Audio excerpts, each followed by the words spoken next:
6000km 以上離れた2つの地域、紀元前3500年に栄えたメソポタミアのシュメール文明と極東の島国日本、この2つの文明の間に驚くべき一致が存在することをご存知でしょうか。例えばシュメール語でスメラは統治者を意味します。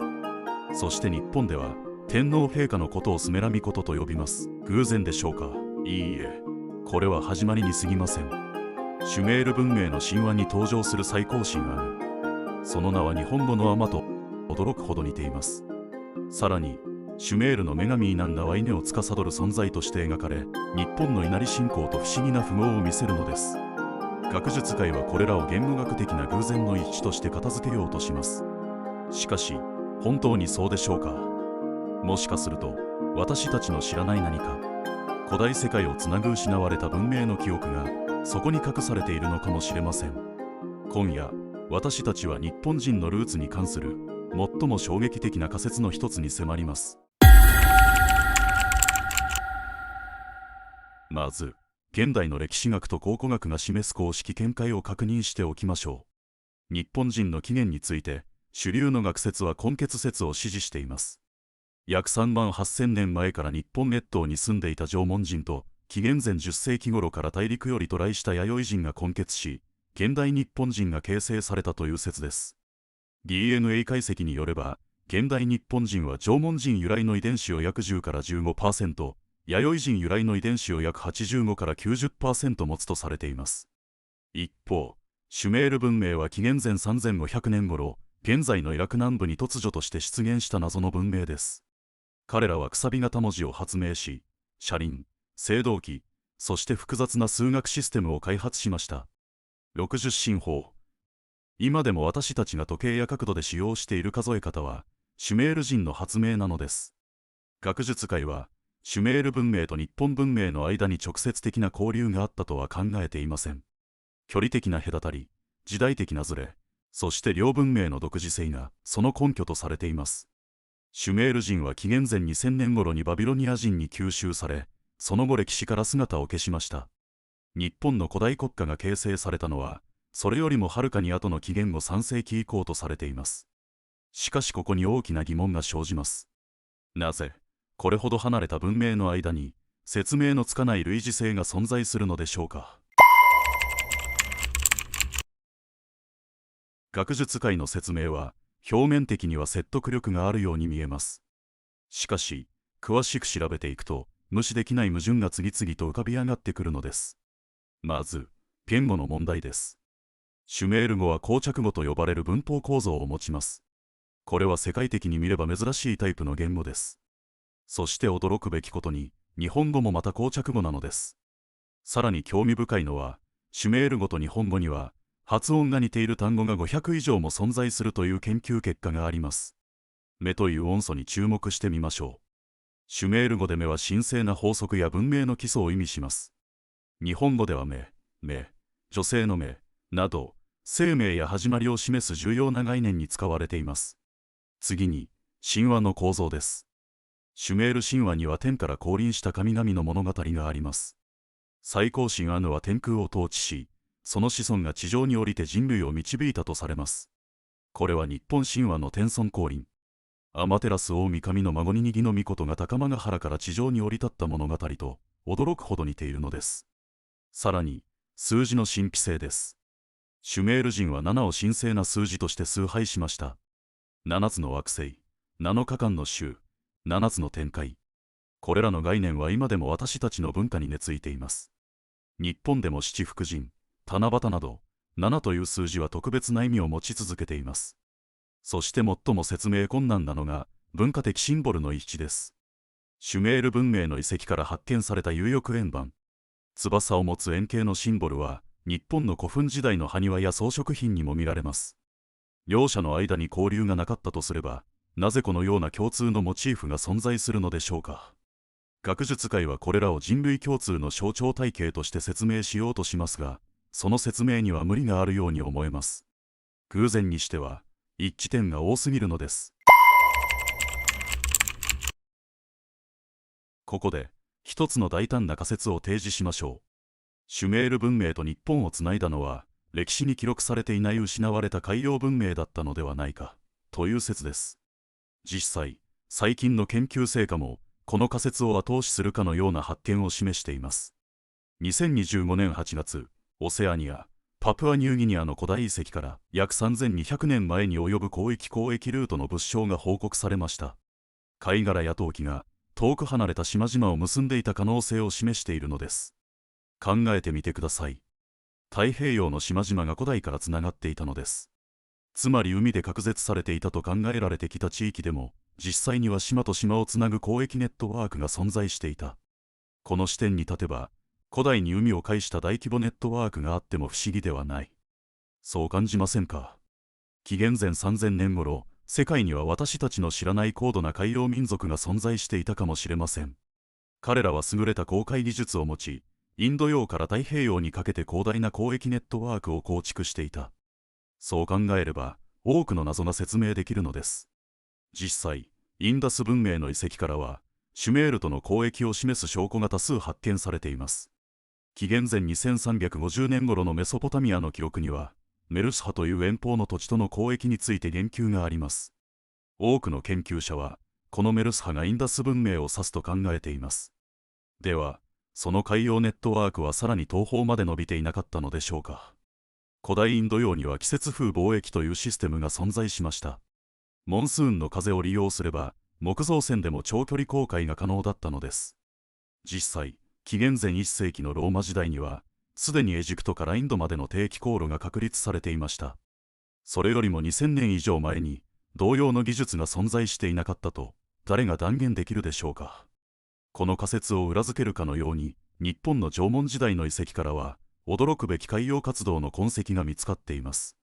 3万年以上前、縄文人の祖先はすでに黒曜石を求めて外洋航海を行っていたことが判明しているのです。そう考えることは、決して荒唐無稽ではないのです。そして、その記憶が神話や言語の中に、かすかな痕跡として残されている。さらに、言語や神話だけでなく、最新の遺伝子研究も遠距離交流の可能性を示唆し始めています。2025年10月に発表された研究では、中国朝交流域の古代集団58人分のゲノムを解析し、北方、南方文化の工作が8000から2500年前まで続いていたという結果が出ています。また、日本の先史時代の DNA を扱った展示や研究も、2025年4月から5月に紹介されています。日本人の旅移動の軌跡を古代 DNA で可視化しようという試みです。つまり、これまで日本列島は大陸ともメソポタミアとも直接的な交流はなかったという学説を遺伝子の面から再検討せざるを得ない時代に来ているのです。もし、言語、神話、技術で示した驚くべき一致が偶然ではないとすれば、DNA もまたそれを裏付けるヒントを与えてくれている可能性があります。こうした最新の知見を踏まえると、次に紹介する証拠の数々が、一層現実味を帯びて見えてくるのです。4. 世界各地に残る文明の架け橋。この仮説を支持する証拠は意外なほど多く存在します。一つずつ丁寧に見ていきましょう。2019年、東京大学の研究チームが発表した論文によれば、日本人の Y 染色体ハプログループには、中東方面から伝来した可能性を示す系統が含まれているといいます。特にハプログループ J と呼ばれる遺伝子型は、中東起源でありながら日本人の一部に見られるのです。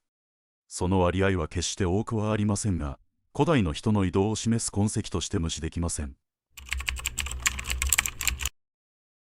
金属工学の専門家たちが指摘するのは、シュメールの青銅器製造技術と日本の弥生時代に突如として現れた高度な青銅器技術の類似性です。特に銅鐸と呼ばれる日本独自の青銅器は、その製造技術において、シュメールの鋳造技術との共通点が見られるといいます。従来、日本の稲作は中国の長江流域から伝来したとされてきました。しかし近年、稲の DNA 解析により、さらに西方、インダス川流域から伝来した品種が日本に存在することが判明しています。インダス文明とシュメール文明は交易関係にありました。つまり、稲作技術が間接的にシュメール文化圏とつながっていた可能性があるのです。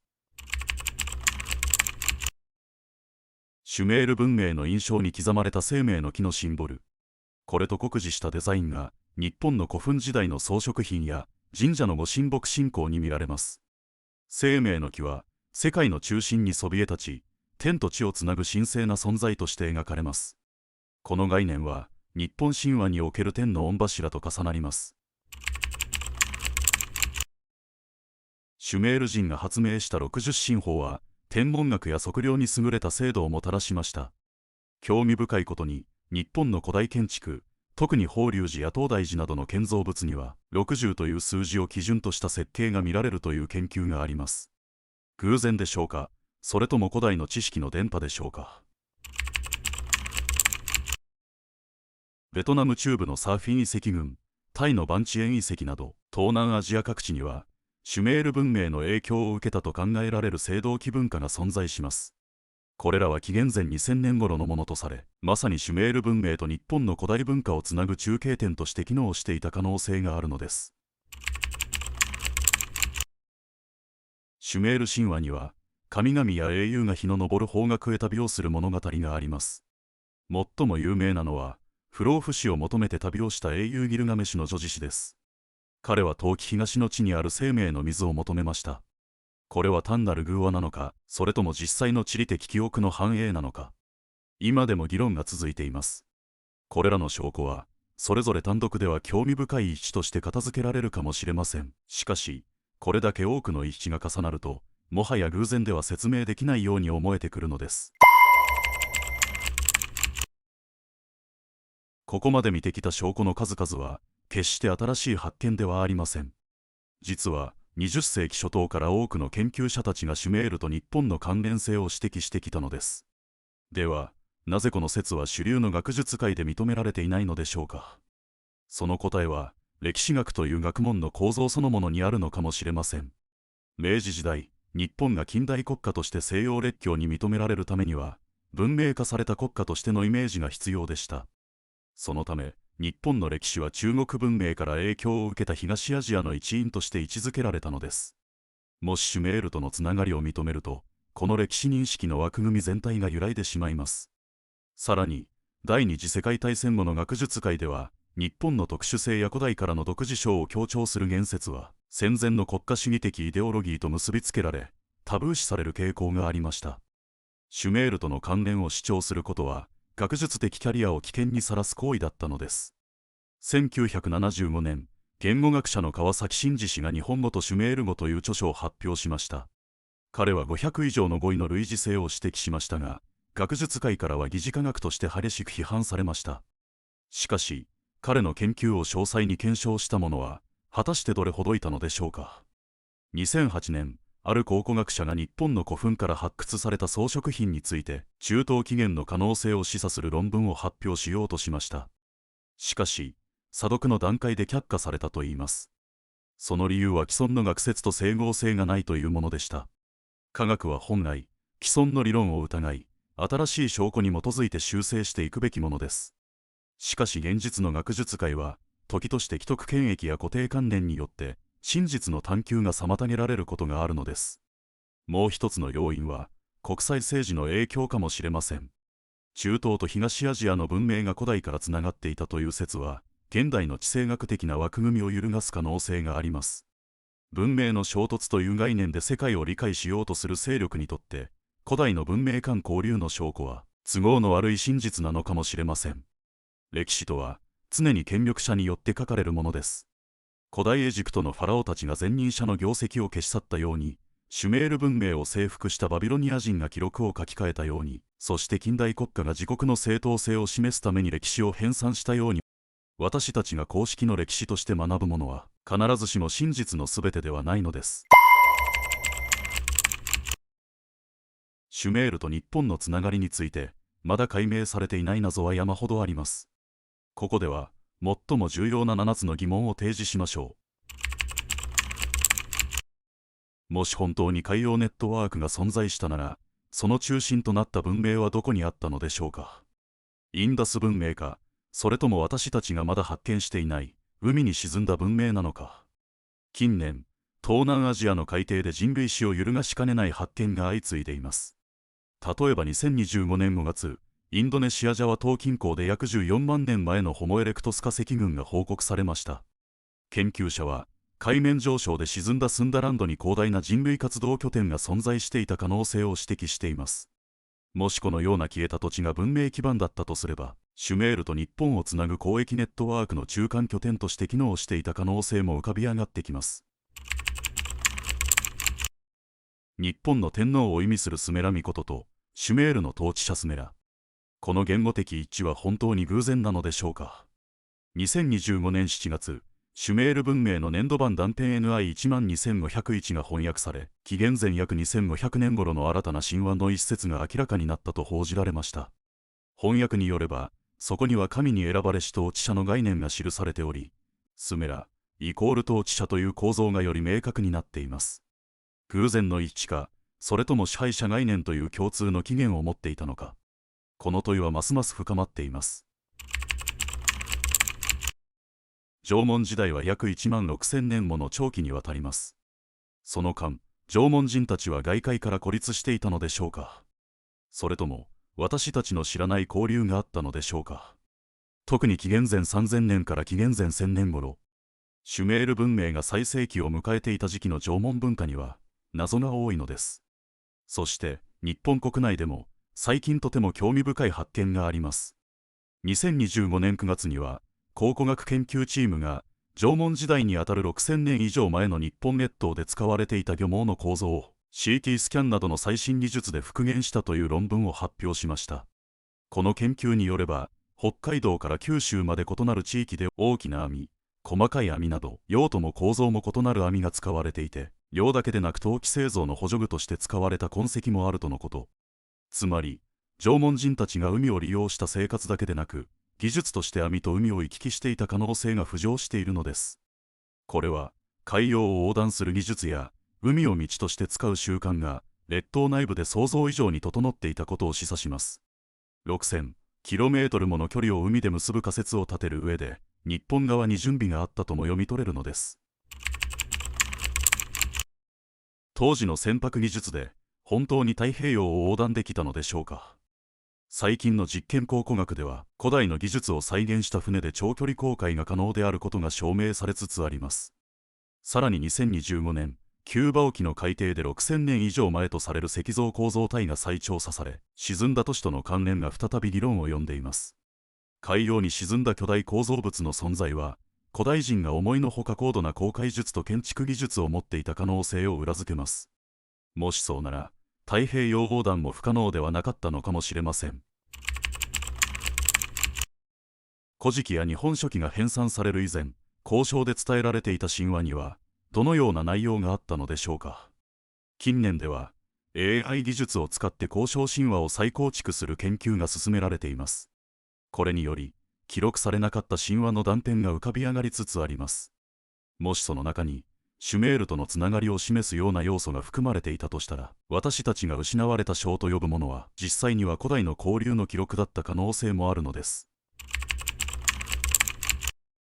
日本人の遺伝子には、縄文人でも弥生人でも説明できない第三の要素があると指摘されています。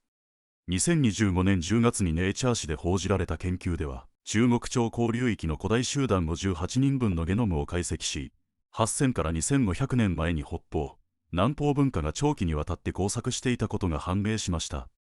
つまり列島は孤立した島ではなく、広域交流の延長線上にあったのかもしれません。幻の民族。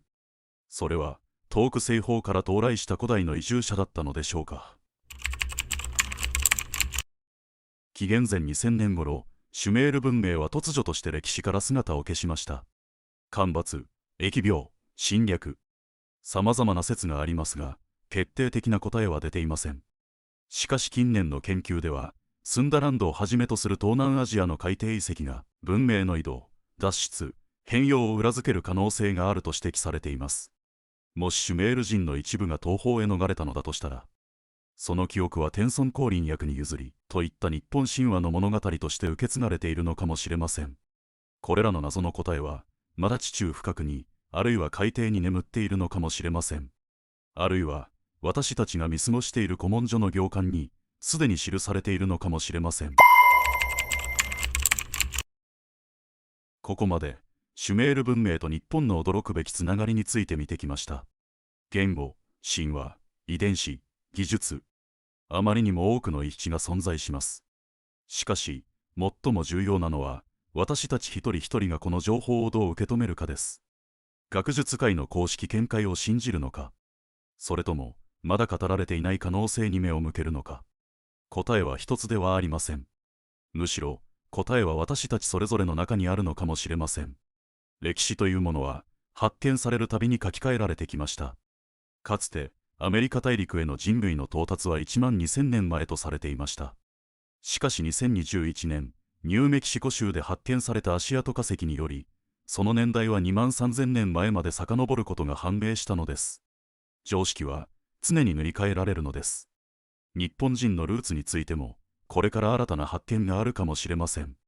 海底遺跡の調査が進めば、失われた文明の痕跡が見つかるかもしれません。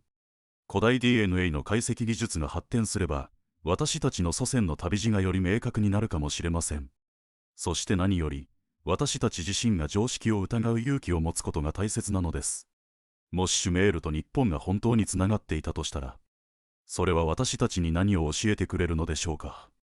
それは、人類の歴史が私たちが思っているよりもはるかにダイナミックで、つながりに満ちたものだということかもしれません。海で隔てられた大陸も、言語の違いも、私たちの祖先にとっては乗り越えられない壁ではなかったのです。